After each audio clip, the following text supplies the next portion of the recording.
Hello and welcome to Charting the Course, the insider's guide to the life and challenges of a medical student transitioning to residency.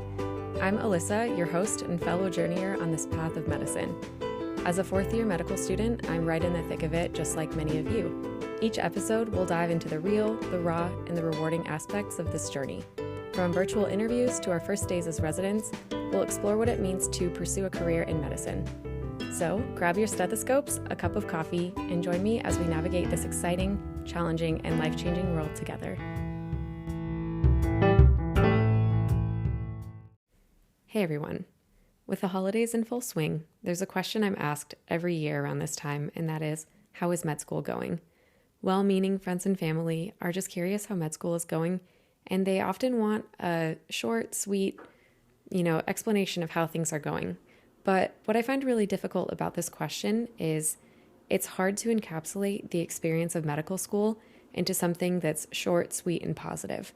Oftentimes what happens during medical school is really difficult and deep, and it's hard to answer this question lightly.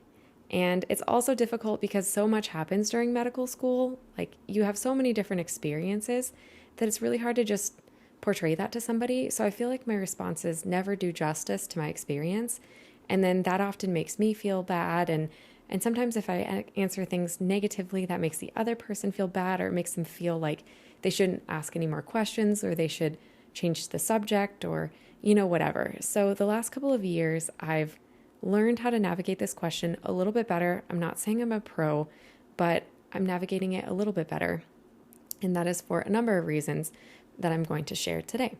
So the first thing about going home is setting my expectations and knowing my audience. So my family isn't a medical family, and I just have to kind of keep that in mind when I'm explaining things and talking about things. Same with certain friends and whatever. So I just kind of like to, set that stage, and then also set expectations with going home. I have some people in my life who are really interested in the journey, and then other people who just want a quick overview and, want the Cliff's Notes version of it. And I just kind of, keep that in mind and kind of set my expectations before I go home. Also, I try to be aware of what I need. So I'm currently in my fourth year. Things are slowly becoming better and better, but during my first couple of years, things were really rough.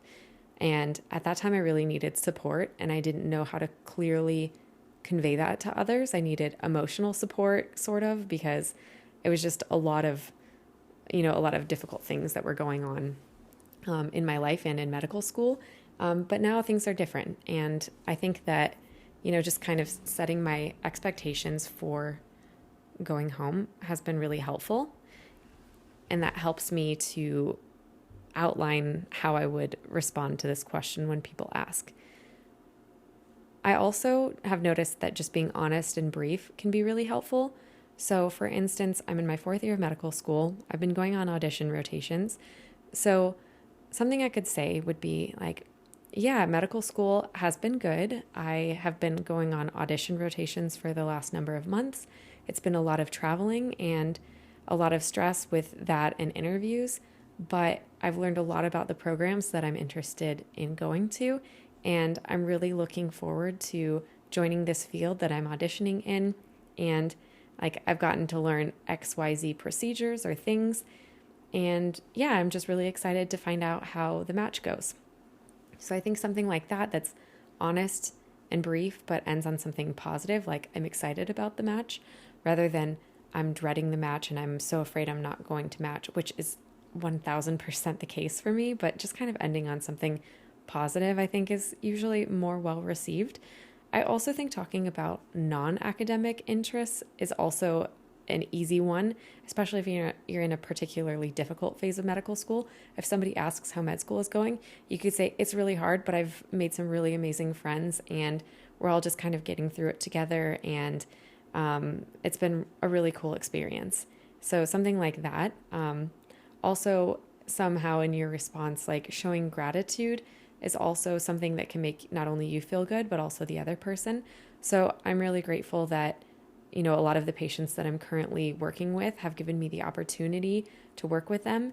and have given me the opportunity to have insight into their medical conditions and their medical history and everything. And it's awesome that they've allowed me to, come in the room and be with them, and just kind of showing gratitude for that. And really, like, for instance, I had a patient that let me do a spinal block on them. I'm a medical student. That's insane that they would let me do a spinal block, but they did. And I'm really grateful for that. I'm grateful for the patients that have gotten to put IVs in. And I would have a difficult time having a medical student put an IV in me or do a spinal block.